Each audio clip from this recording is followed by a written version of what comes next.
Estimados amigos y amigas, amantes de la literatura, promotores de la literatura y escritores que nos reunimos para conversar sobre literatura, sobre las aspiraciones literarias, sobre los proyectos literarios que emprendemos como una forma de vivir la vida y de disfrutar la vida. Hoy tenemos la oportunidad de conversar con un escritor hondureño, Walter Ulloa Hueso, entre la cultura, la literatura y la historia. Walter nació en un municipio de Honduras, Ciguatepeque, del departamento de Comayagua, eh, y tiene 51 años y ha sido un escritor diverso y prolífero. Ha escrito ensayos, ha escrito cuentos, ha escrito sobre historia, sobre política, sobre cultura, sobre literatura, también sobre el desarrollo municipal, sobre la protección del medio ambiente, sobre la naturaleza, sobre música y tradiciones hondureñas. Es cuando yo conocí a Walter, y quiero reconocer, quiero señalar el momento concreto, en una circunstancia en León de Nicaragua, en un evento en homenaje a Rubén Darío, en los simposios de Rubén Darío que se desarrollaban en Nicaragua en enero de cada año, promovido por una amiga común, una nicaragüense, promotora de la cultura dariana comprometida, María Manuela Sacasa. Gracias a ella que convocaba a diferentes autores centroamericanos y de otros lados para hablar de Rubén Darío, conocí a Walter Ulloa y me enteré del entusiasmo, del compromiso, de la veneración que tiene por este compatriota nicaragüense, centroamericano, hispanoamericano, Rubén Darío. Y no es casual que Walter tenga detrás de esta imagen donde estamos conversando, precisamente una foto de Rubén Darío. Entonces, lo primero, Walter, que yo quisiera preguntarte, dije tu nombre, dije de dónde veniste, de dónde naciste, pero ¿qué sos? ¿Quién sos, Walter? ¿Cómo te identificas más allá de tu nombre, Walter Ulloa Hueso? Bueno, muchas gracias a todos y todas. Bueno, ¿quién soy? Soy hijo criado por tres mujeres, eh, mi madre, mi abuela y una persona que cuando mi mamá iba al río a lavar, que soy hijo mayor, había criado otras hijas, mujeres, se llamaba Teresa de Jesús Ramos Calderón. En este mes cumple años de vida, pero también de haber descarnado de este mundo. Y entonces le dijo a mi mamá que para que no pareciera como Moisés en una piedra del río Guaratoro, me llevara a la casa de ella y me cuidaban en el día. Al final, eh, me crié bajo la tutela de estas señoras, vendí tortillas, eh, vendí pan, estudié en la escuela pública. Hace como unos 15 días me encontré la profesora de tercer grado y me felicitó por lo que he hecho, pero me dijo, a vos no te gustaba la escuela. Entonces, es que me crié en el ambiente de hacer mandados de mi familia y al final, esa rebeldía que tenía, mi abuela tomó la decisión de mejor sacarme de la escuela primaria y mandarme a aprender la zapatería. Por oficio aprendí a ser eh, zapatero, alistar y ensuelar, las dos cosas. Pero yo fui muy poco para las bromas, entonces al final me tiré retirando, pero trabajé un buen tiempo. Y después, por temas de siempre rebeldía, me engavié en un momento de la vida. Mi abuela me volvió a castigar, solo que me mandó a otro pueblo a trabajar con unos vecinos y al final aprendí a ser albañil. Así que Walter es un sinnúmero de montón de cosas que he ido haciendo, pero que al final esa mano dura me permitió lo que soy yo ahora y ese proceso que también, pues, a nivel de cosas que he hecho, sirvió en los grupos juveniles de la Iglesia Católica, con un sacerdote con mucha apertura social, con mucha apertura mental de la teoría de la liberación, y bueno, pues un poco de todo en la formación, la niñez, adolescencia, y hacer cosas que al final no pensé que yo iba a tener esas capacidades, pero que la vida me ha ido permitiendo irlas descubriendo, y ahí estamos. Bueno, Walter, fíjate que en la historia que nos contaba, me recordé a un personaje que apreciamos mucho, a Rubén Darío. Cuando Rubén Darío estaba niño y adolescente, no era necesariamente un alumno brillante en todo, es decir, le costaba un mundo las matemáticas, y su abuela, que fue la que lo crió, también entre mujeres, diríamos, la abuela, la tía abuela, cansada por este muchacho que no avanzaba en la escuela, pues, dice, y lo aplazaron. Dice, te voy a mandar a estudiar sastre para sastre. Y comenzó a estudiar algo para sastre. Lógicamente no se hizo sastre. Vos te hiciste zapatero, es una ventaja que tenés de Darío. Es decir, Darío no aprendió el oficio de sastre, vos aprendiste el oficio de zapatero. Pero Darío después no se dedicó a ser sastre. Entonces, yo quisiera preguntarte sobre Darío. ¿Por qué tu interés sobre Rubén Darío? ¿Qué implicó en tu vida literaria, cultural? Digamos, acercarte, aproximarte a Rubén Darío y venerarlo como lo veneramos los latinoamericanos, a este personaje común, a este compatriota indispensable, decía un poeta nicaragüense. Bueno, es que hablar de Rubén Darío y hablar de Ramón Molina era un tema de la vieja escuela en Honduras.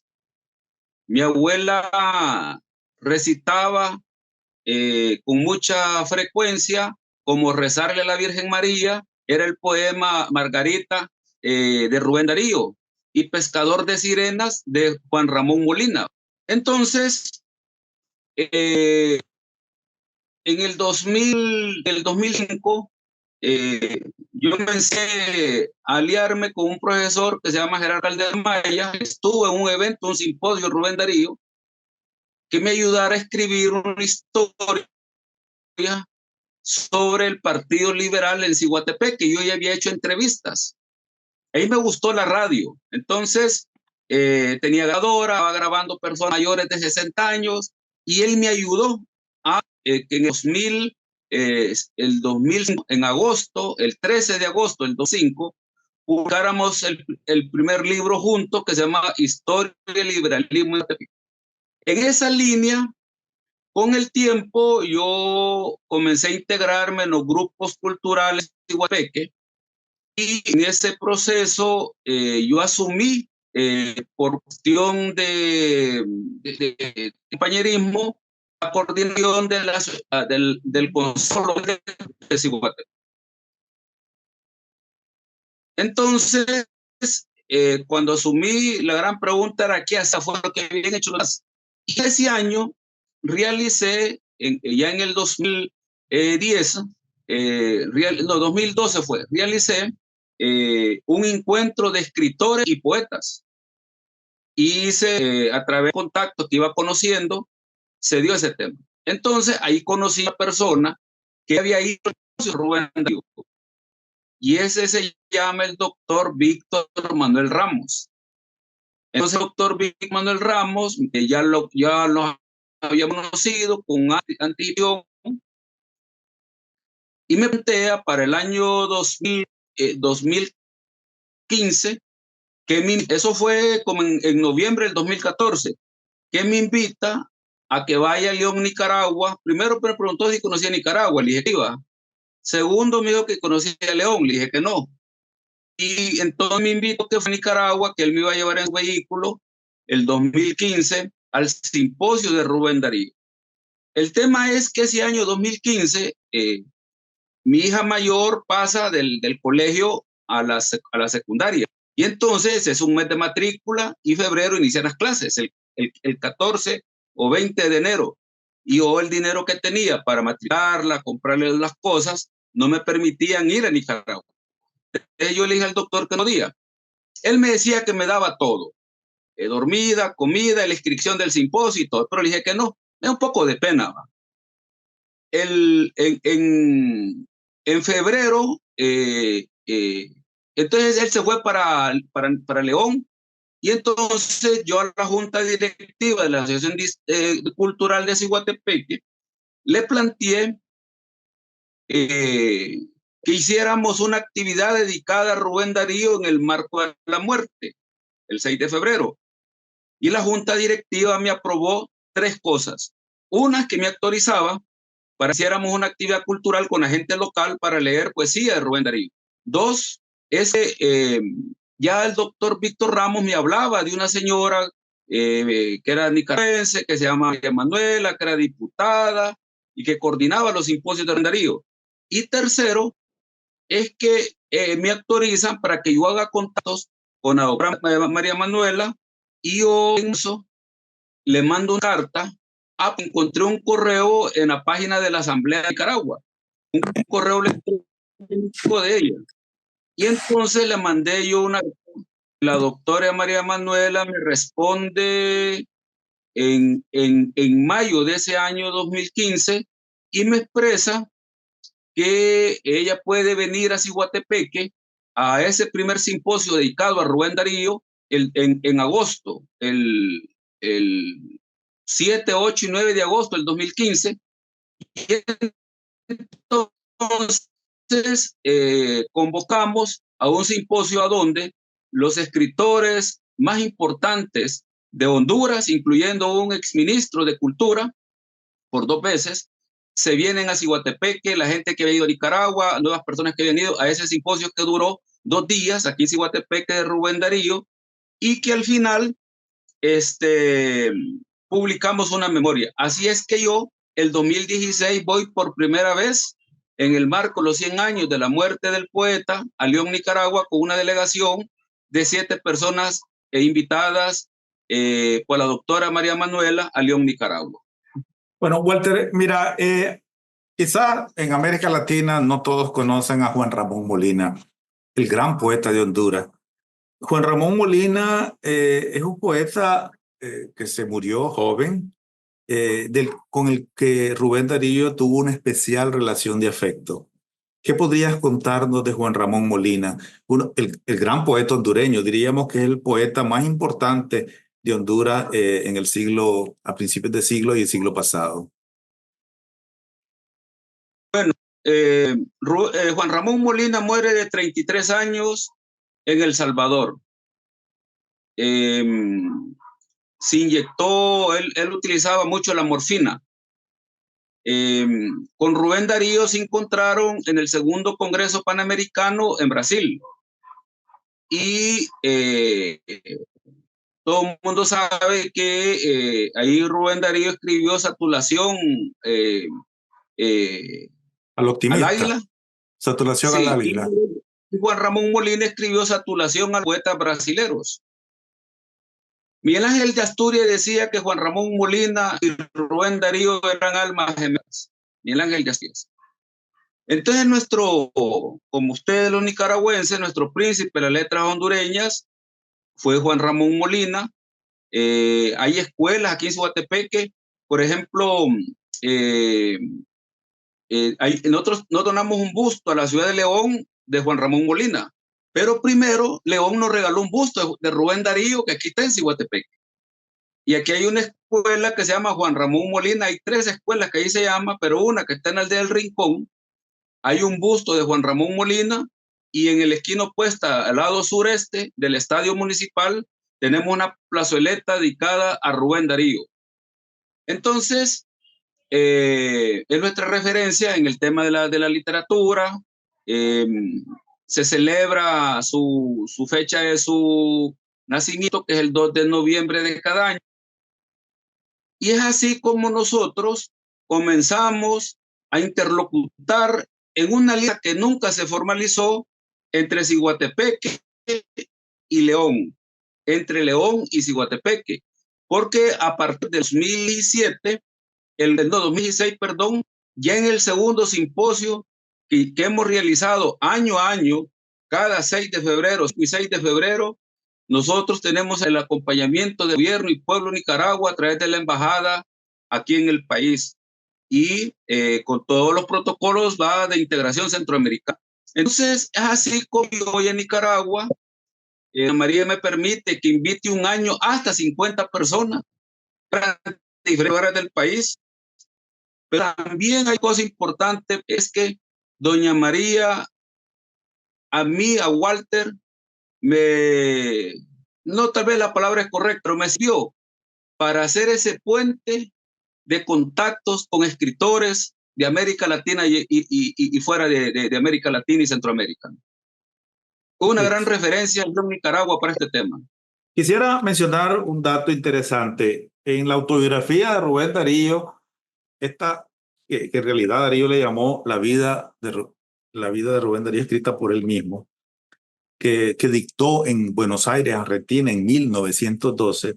En el capítulo 2 dice lo siguiente: mi primer recuerdo debe haber sido a la sazón muy niño, pues se me cargaba a horcajada en los cuadriles, como se usa en aquellas tierras, es el de un país montañoso, un villorío llamado San Marcos de Colón, en tierras de Honduras, por la frontera nicaragüense, una señora delgada de vivos y brillantes ojos negros, etcétera, etcétera. Su madre lo cargaba. Es el primer recuerdo con lo que Rubén Darío inaugura su autobiografía, San Marcos de Colón, que queda, digamos, en la frontera norte de Nicaragua.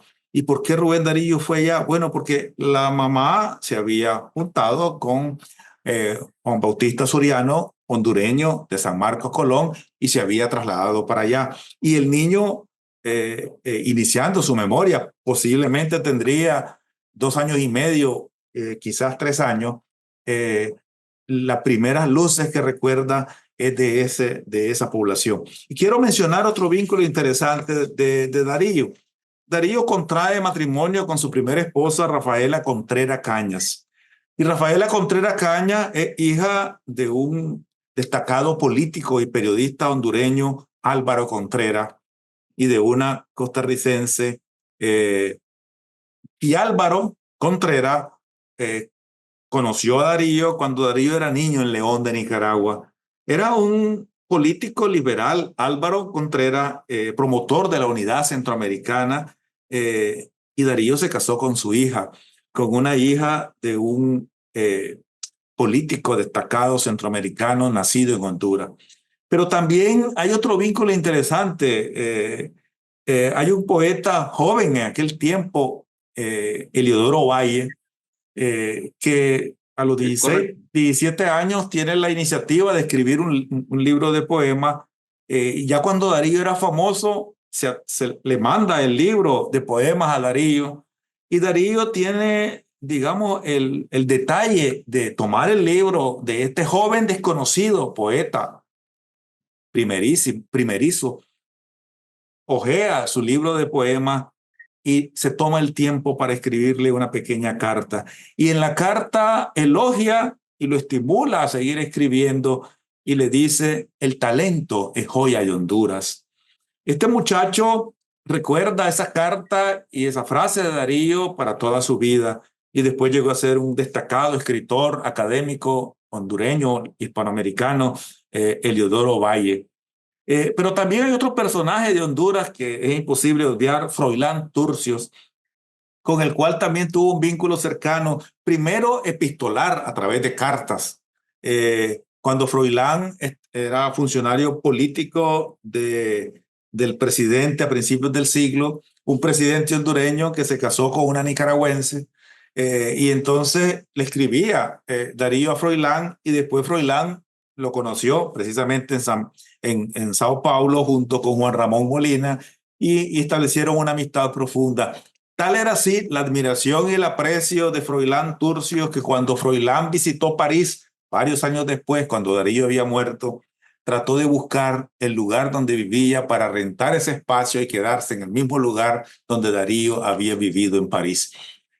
Bueno, Darío y Honduras son profundamente cercanos, y los hondureños y Rubén Darío y los nicaragüenses no solamente somos vecinos, sino nos encontramos profundamente unidos. Pero con Darío podríamos encontrar vínculos con todos los países latinoamericanos y hispanoamericanos por el profundo sentido, digamos, hispanoamericanista, latinoamericanista que Rubén Darío cultivó en su vida y en su creación literaria.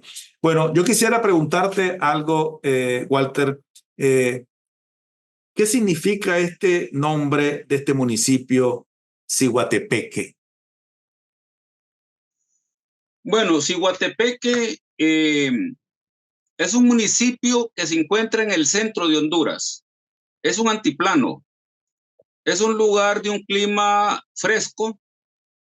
Hoy casualmente se está inaugurando hace un par de horas la 8ª edición del Festival de las Flores.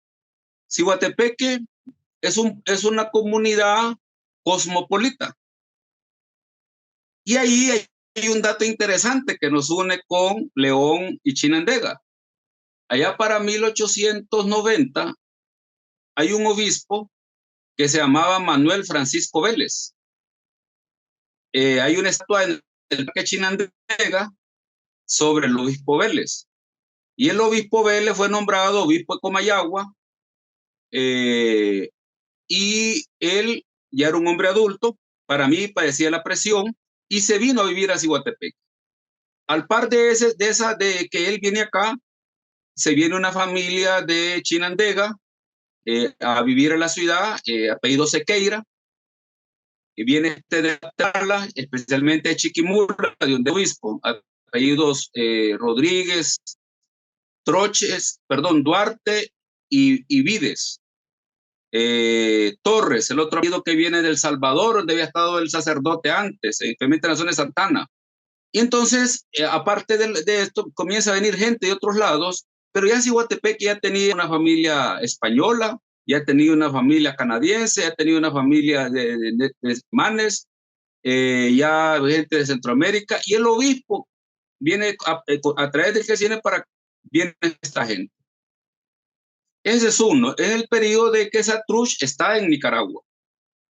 Entonces, Ciguatepeque encuentra usted de todos los lugares del mundo. Es una ciudad cosmopolita completamente. Entonces, Ciguatepeque fue creado bajo decreto ejecutivo el 14 de abril de 1862 en el periodo gobierno de Santos Guardiola, que también tuvo mucha importancia en León y Nicaragua. Y ahora somos una ciudad bien ubicada, con una tolerancia religiosa, porque aquí hay palestinos, hay judíos desde 1880, hay gente de esto. Entonces no es una ciudad con muchos conflictos religiosos.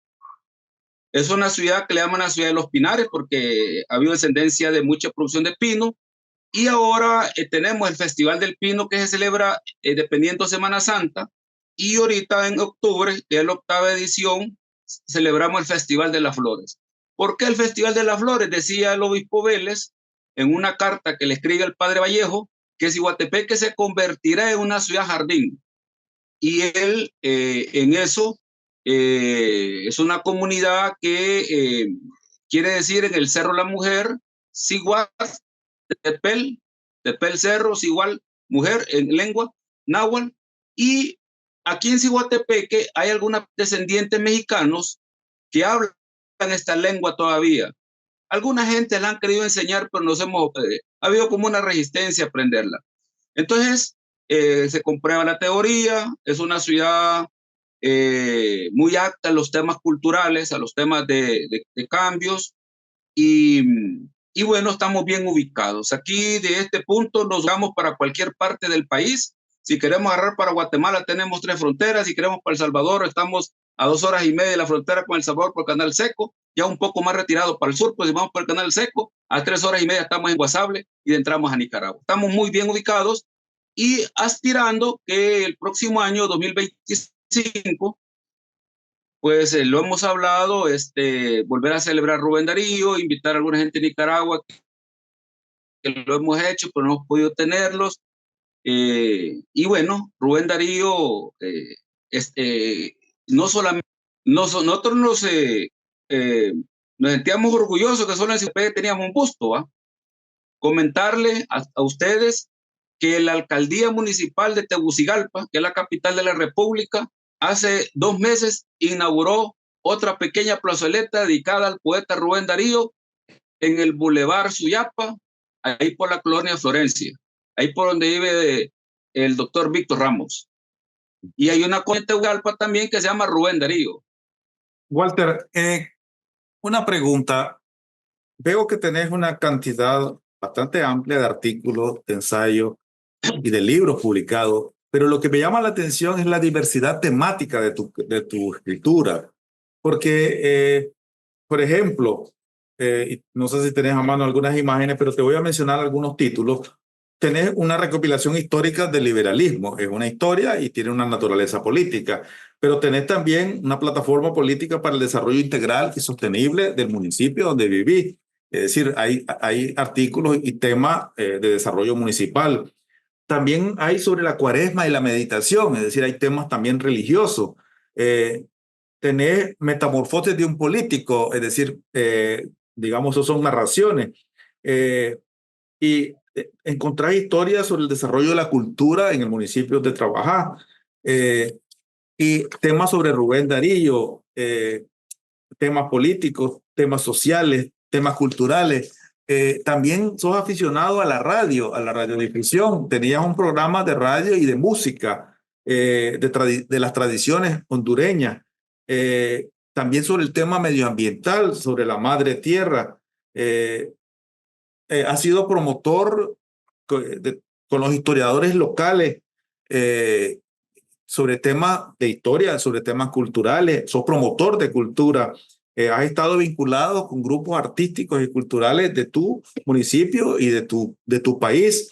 Es decir, este joven hondureño que aprendió a ser zapatero y que hizo diferentes oficios en su vida y que estudió en una escuela pública, tiene una diversidad de expresiones artísticas y culturales. ¿Por qué? ¿Por qué te abriste a la cultura, al arte, desde la simplicidad de un oficio como el que tuviste?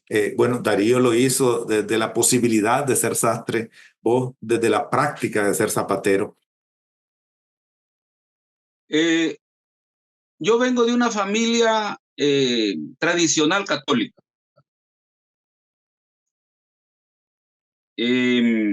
Vinculado a la iglesia donde fui monaguillo, con un sacerdote, con todo una expresión de tradición. Entonces, a mí hacer cosas no se me complica. Fui dirigente estudiantil desde la escuela.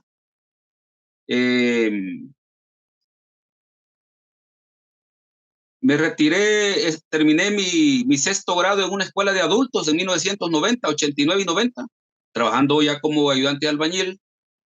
Entonces, vengo de una familia donde la tradición como fe católica es una norma de iniciar una cosa que nos vincula con los Managua. Nosotros le rezamos en la casa de mi abuelita Santo Domingo de Guzmán. Y el 4 de agosto, el rezo inicia a las 4 de la mañana, con cohetes, con café, con pan, con los cantos de la madrugada. Entonces yo vengo de esa cultura y aparte de eso en la iglesia, pues el cura siempre nos ponía que anduviéramos repicando campanas, que cagáramos el santo, que bailáramos mujigangas, que prendiéramos a quemar cohetes. Entonces fui haciendo cosas que cuando llego a la acción cultural, la primera actividad que yo realizo es ese encuentro de escritores y poetas dedicado a la profesora Alejandrina González Tobías, que murió, fue mi secretaria como coordinador de la acción cultural por muchos años, y después fuimos haciendo otras cosas. Hubo un grupo que en ese momento éramos 11 personas, jefes de grupos, y que nos reuníamos y ahí comenzábamos a impulsar. Toda esta gente me apoyó después con el simposio Rubén Darío, y después agarramos hasta este año celebrar la séptima edición en el año 2024.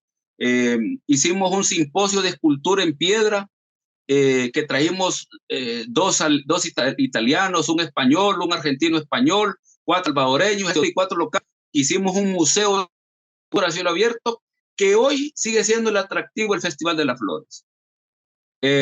Celebramos el bicentenario de independencia absoluta del separador de México, donde trajimos casi 30 personas fuera de Honduras, más hondureños, y ¿de dónde sigue ese dinero? Yo le he dicho a algunas personas, miren, si yo planteo un proyecto a la empresa privada, amigos, no todo, algunas personas que me han apoyado, me apoyan. Pero si yo les voy a pedir para mí, les juro que no consigo ni para almuerzo. Entonces, ha habido una credibilidad de hacer cosas culturales que en la práctica ha permitido toda una vinculación. Y ese viaje a León, Nicaragua, en ese año 2016, fue para mí una gran experiencia de cómo realmente poder hacer cosas. Porque entonces, ¿qué pasaba?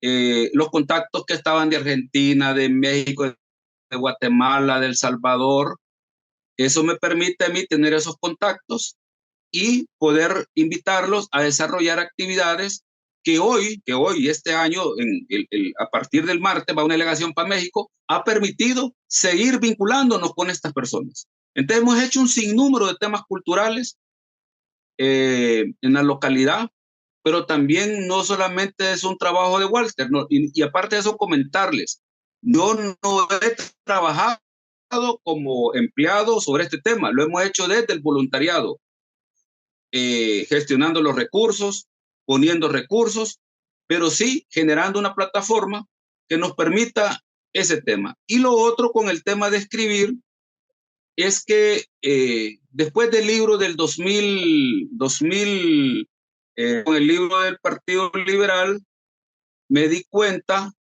que una persona me había conseguido una beca.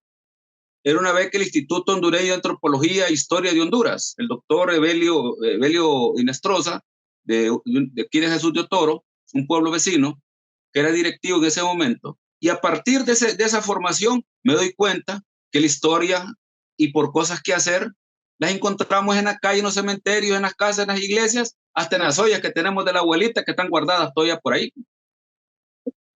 Entonces, eso fue parte de ese proceso y bueno, seguimos escribiendo, seguimos haciendo cosas culturales y bueno, en unas cosas participamos con otros compañeros, en otros delegamos y hemos hecho una cosa de un aprendizaje a donde debemos de saber que hay un momento que debemos hacer una retirada porque hay otra generación que viene atrás de nosotros impulsando también.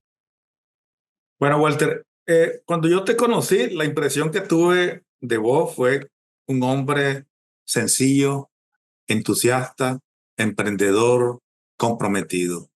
Un hombre abierto a aprender, abierto a escuchar, abierto a hacer,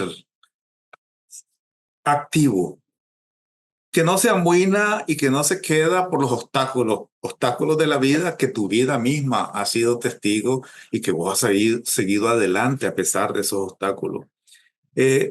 Tu formación y tu aprendizaje no fue precisamente en el aula de clase, sino fue en la escuela de la vida.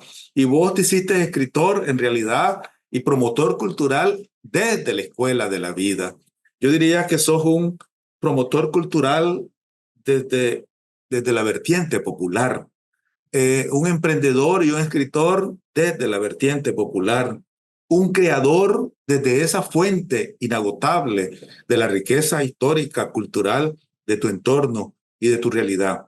Yo quisiera pedirle a ustedes si quieren alguna pregunta para Walter, aprovechando que tenemos aquí este conversatorio. Tienen la palabra.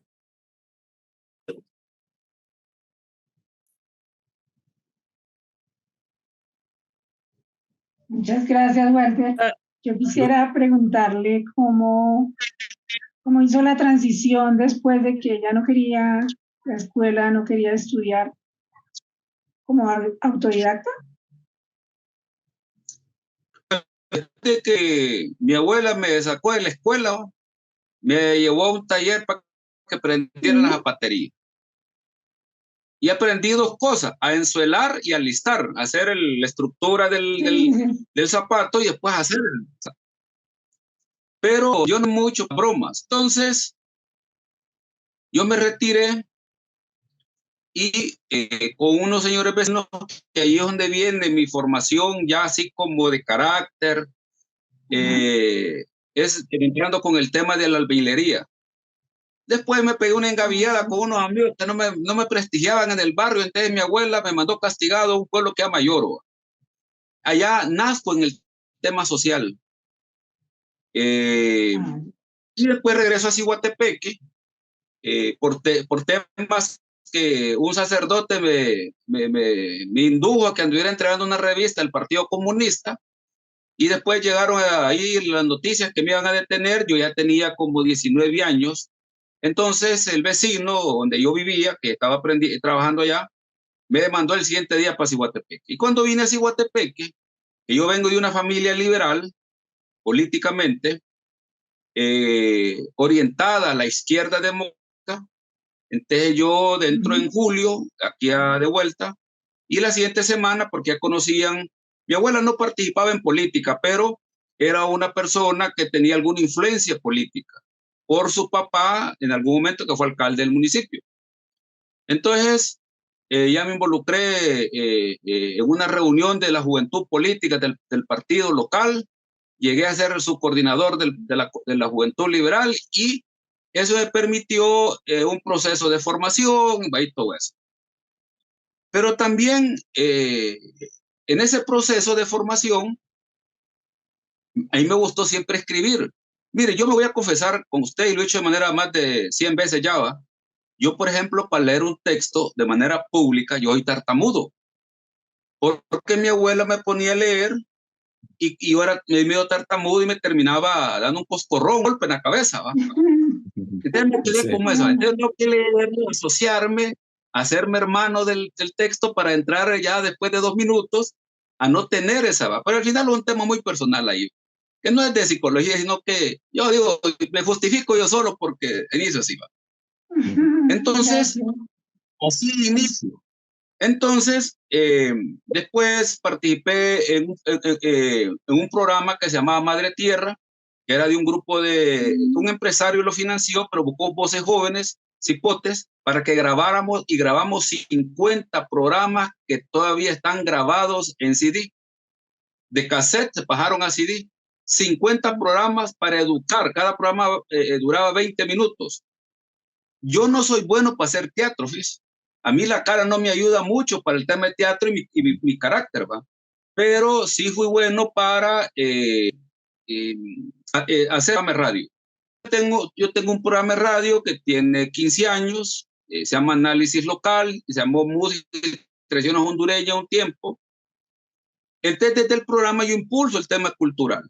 Y hago los miércoles, grabo un programa, no todos los miércoles, porque hay otras personas que tienen, y se llama, y ahí lo hago en televisión. Entonces me gusta mucho el tesis, escribir un radio local, un sinnúmero de editoriales por muchos años, después los compilé y publiqué un libro que se llama Entérese en Análisis Local. Entonces he hecho esas cosas, y ese proceso de haber trabajado yo después la zapatería me permitió tener un carácter que no soy muy dado a entrar como en cuestionamiento, no sé, yo pasaba a las 6:30 de la mañana por la casa del maestro y él me daba instrucciones, ¿va?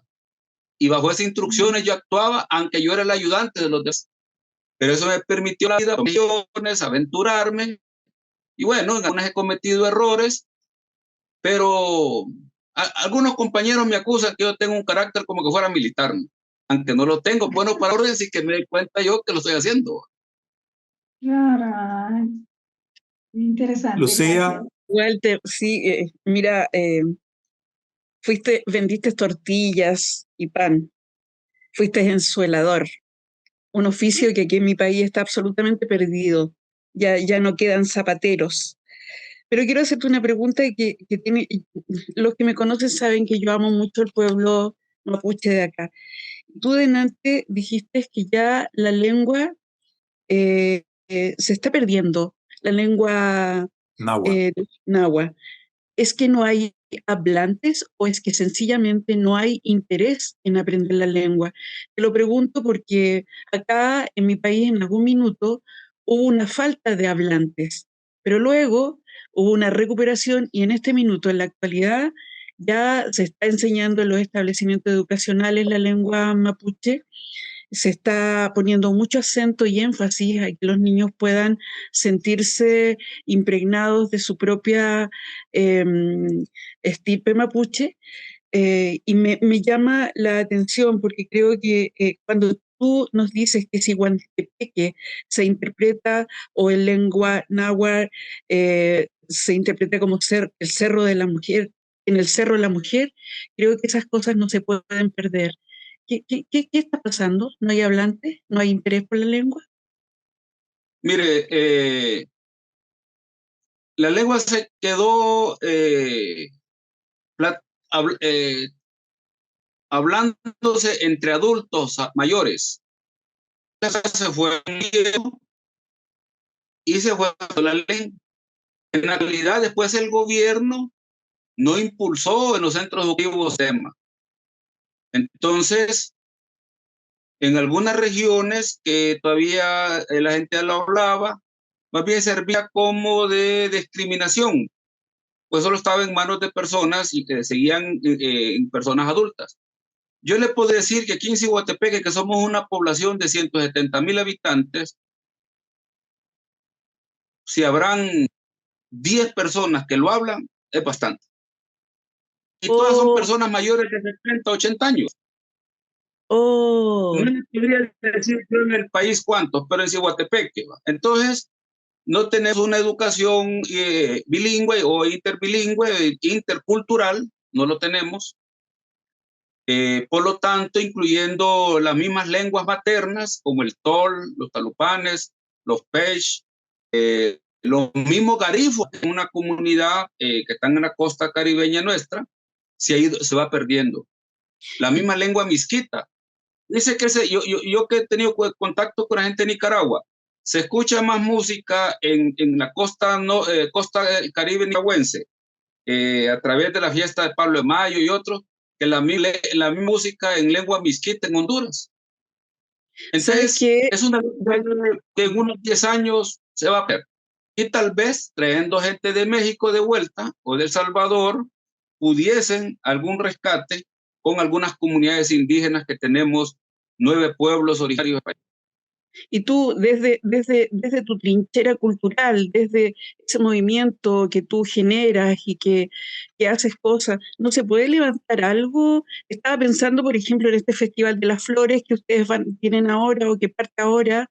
Ya me imagino las calles llenas de flores, el lugar donde lo hacen, y yo me imagino algún aborigen, algún indígena usando su atuendo típico y entremezclándose con esta ciudad cosmopolita y hablando esta lengua. ¿No será en algún momento posible? Yo te hago ese llamado a que por favor no se pierda, porque creo que un pueblo que olvida la lengua madre, estamos perdiendo mucho. Yo te agradezco, te abrazo desde acá. Te voy a seguir hurgueteando en Google y por ahí. Quiero leer ese libro que se llama Metamorfosis de un político. Me quedó así como acá en la mente. Voy a buscarlo si es que está por ahí o a través de Francisco lo conseguiré, no sé. Pero abrazarte e invitarte a este desafío que te convido a que lo haga, porque creo que es importante. Muchas gracias, Walter. Es muy enriquecedor conocerte y escucharte. Aurora, quería decir algo. Sí, claro que sí, con mucho gusto. Me da mucho gusto verlos a todos y bueno, escuchar a Walter Ulloa, pues a mí me emociona mucho. Yo, fui casada con un hondureño nacido en San Fernando, Cotepeque. que pues vivió muy poco tiempo ahí, pero después se vino a vivir a Guatemala porque su padre era guatemalteco y su madre hondureña. Y tuve la oportunidad de conocer algunos lugares preciosos, que estuvimos ahí en San Juan Pueblo, de Ocotepeque también. En algunas playas conocí los pueblos de Garífunos, muy interesante. Y bueno, yo te felicito, Walter, porque me parece que a pesar de que pues no hayas tenido la escuela que tradicionalmente se espera, pues has hecho una carrera, como lo dice Francisco, en la vida. También el hecho de ser zapatero me recuerda a mi papá, tíos que mucho tiempo tuvieron ese oficio aquí en los años 50 en Comitán, porque pues no habían zapaterías como los hay ahora, y era un oficio pues bueno para las familias. Eh, no conozco tu obra, voy a buscarla, no sé dónde poderte leer, este, pero pues me parece interesante y por lo que comentaba Lucía, pues también me llama la atención que sea la lengua náhuatl, porque esa lengua nosotros la tenemos aquí, pero en el centro de México, en los estados del centro. Y bueno, entonces no se parece nada a tampoco lo que hablan en Guatemala, como el cachiquel, canjobal, todas esas lenguas que también tienen mucha mezcla con pues con el origen de la lengua maya y el origen del tojolabal aquí, tzeltal, tzotzil. Y bueno, sí sería interesante en tu trabajo también de investigación como promotor cultural, pues por lo menos conocer cuál es la situación en realidad, porque como tú lo dices, hay mucha gente de otros lados que ha llegado a Honduras. Entonces, eso hace que se vaya perdiendo por un lado y pues enriqueciéndose por otro, ¿verdad?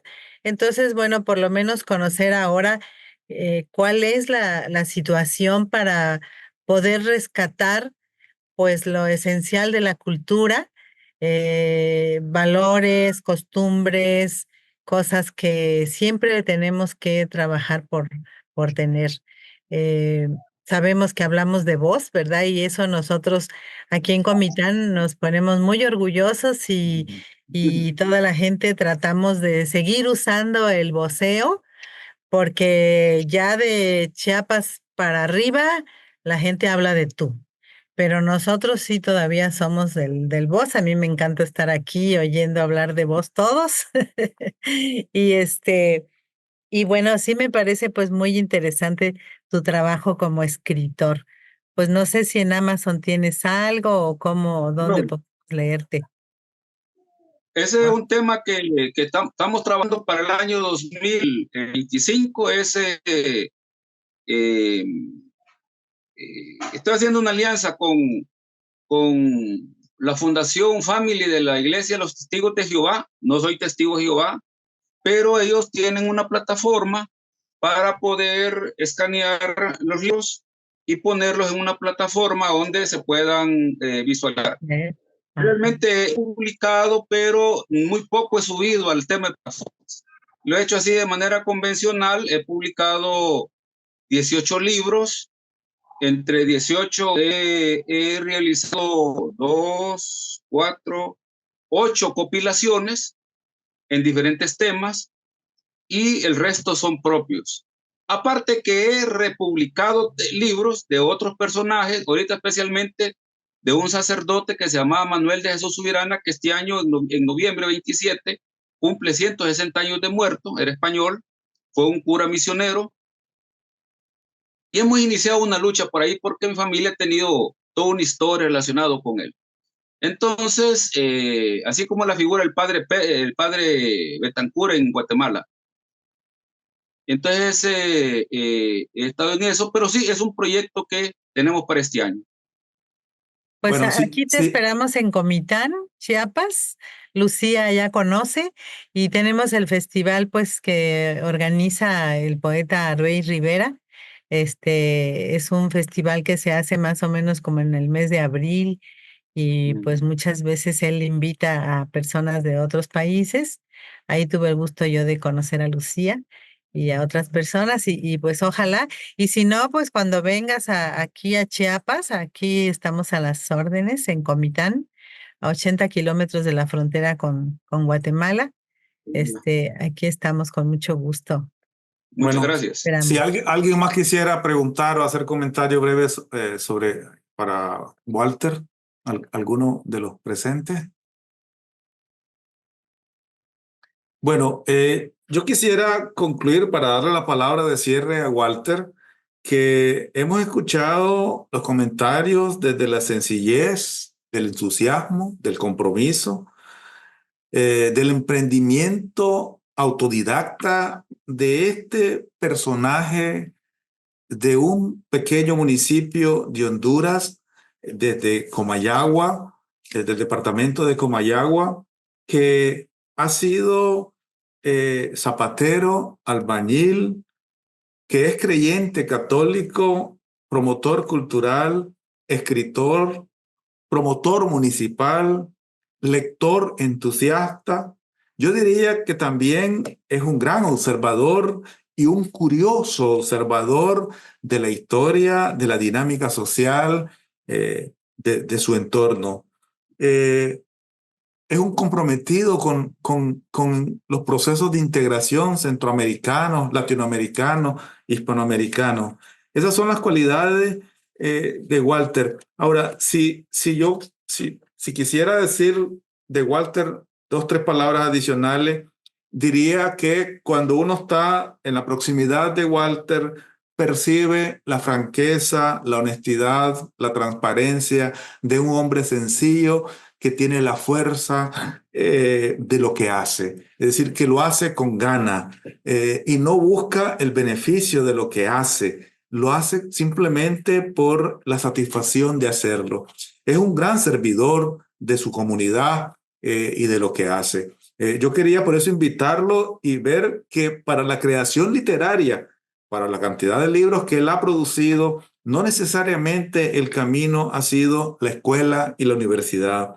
El camino ha sido la vida de Walter, el entorno en el que ha vivido, la experimentación de los éxitos y los fracasos, de las dificultades cotidianas de su familia y personales, en las cuales las ha visto, y las ha visto con un sentido positivo, no dramático, no para quedarse estancado y no avanzar, sino para seguir adelante como él ha demostrado en su vida. Así es que te agradezco, Walter, la oportunidad que hemos tenido de conocerte y de conversar con vos, y quisiera darte las palabras de cierre de este conversatorio que después en este canal de YouTube muchas otras personas verán.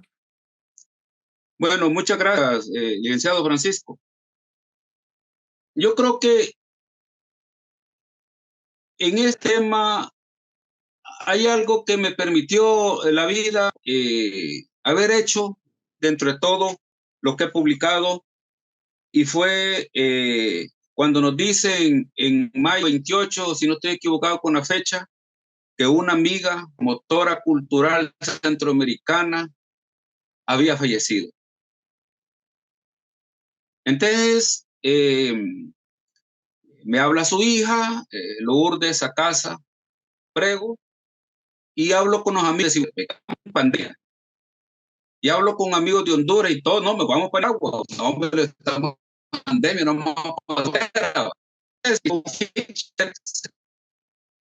Pero después de los 9 días, hablé con un amigo de Nicaragua y les planteé si me apoyaban una iniciativa que había pensado, que era hablar con todos los contactos que doña María daba, el número de teléfono, para que escribieran sobre eso.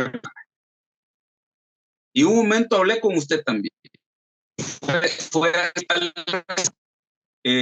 público por la alcaldía de Managua, en manos del señor Río, que es una biografía de doña María Manuela, que es el año anterior, y eso me permite darme cuenta que la frontera no existe, que con la tecnología podemos llegar más allá de las fronteras. Y la alcaldía de Managua publica ese libro dedicado a doña María Manuela, pero también los hondureños publicamos un libro de doña María Manuela que está en ese libro de la alcaldía de Managua, que es este. ¿Ve? Y esto solo es de hondureños. En ese homenaje realmente de la semilla, de la apertura, de que la gente se despoje de mantener información, sino que se la den a uno. Yo quiero retirarme de este programa diciendo muchas gracias a usted por el espacio, las personas que lo ven, pero también muchas gracias a esta afinidad que no es por casualidad que nos une, porque el puente para que nos uniera hoy se llamó y se llama María Manuela Sacasa. Muchas gracias. Bueno, muchas gracias, estimados amigos. Un aplauso a Walter. Muchas gracias, Walter. Muchas gracias, estimados amigos y amigas, por estar aquí conectados y nos seguimos viendo en los próximos programas que vamos a compartir. Muchas gracias.